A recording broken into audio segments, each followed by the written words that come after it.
ಮಾಂಡವ್ಯ ಋಷಿಗಳ ನೆಲೆ.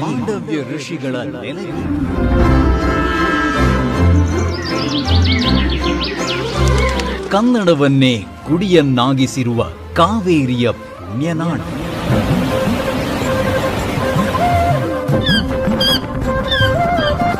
ಕೃಷಿಯನ್ನೇ ದೇವರೆನ್ನುವ ಕಾಯಕ ಯೋಗಿಗಳ ತವರು.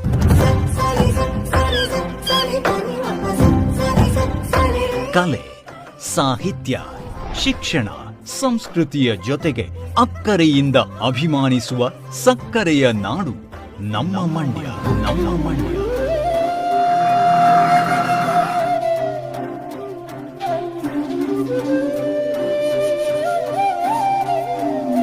ಸಾಹಿತ್ಯ ಲೋಕದಲ್ಲಿ ಅಗ್ರಗಣ್ಯರಾಗಿರುವ ಕನ್ನಡದ ಕಣ್ವ BM ಶ್ರೀಕಂಠಯ್ಯ, ಪೂತಿ ನರಸಿಂಹಾಚಾರ್, ಪ್ರೇಮಕವಿ KS ನರಸಿಂಹಸ್ವಾಮಿ